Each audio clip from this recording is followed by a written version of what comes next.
Abu Bakr ரலியல்லாஹு அன்ஹு அவர்களின் மூத்த மகள் தான் அஸ்மா ரலியல்லாஹு அன்ஹா அவர்கள். நபிகள் நாயகம் ஸல்லல்லாஹு அலைஹி வஸல்லம் அவர்களும் அபூபக்கர் ரலியல்லாஹு அன்ஹு அவர்களும் மக்காவில இருந்து மதீனாவிற்கு ஹிஜ்ரத் செய்த போது அஸ்மா அவர்கள் பெரும் உதவியாக இருந்திருக்காங்க.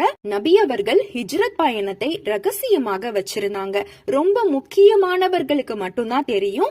அதுல அஸ்மா ரலியல்லாஹு அன்ஹா அவர்களும் ஒருவர். மக்கத்து குறைஷிகளிடம் இருந்து தப்பித்து நபிகளாரும் அபூபக்கர் ரலியல்லாஹு அன்ஹு அவர்களும் ஒரு குகையில் தங்கி இருந்த போது யாருக்கும் தெரியாம ரகசியமாக உணவு சமைத்து கொண்டு வந்து கொடுப்பாங்க அஸ்மா ரலியல்லாஹு அன்ஹா அவர்கள்.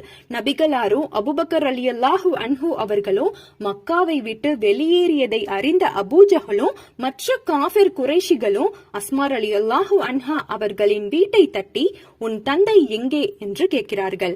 அதற்கு அஸ்மா அவர்கள் எனக்கு தெரியாது என்று பதிலளிக்கிறாங்க. உடனே அந்த அபூஜஹல் அஸ்மா அவர்களை கன்னத்தில் ஓங்கி அறைந்து விட்டான். குகையில இருந்து கிளம்பி மதீனாவிற்கு பயணம் செய்ய தயாராகிறார்கள் நபிகளாரும் அபூபக்கர் ரலியல்லாஹு அன்ஹு அவர்களும். இவர்களுக்கு உணவையும் தண்ணீரையும் தயார் செய்தார்கள் அஸ்மா அவர்கள். உணவு மற்றும் தண்ணீர் 2 பைகளையும் சரியாக கட்டுவதற்கு கயிறு எதுவும் கிடைக்கல அந்த சமயத்துல. எனவே அஸ்மா அவர்களுக்கு ஒரு யோசனை தோன்றியது.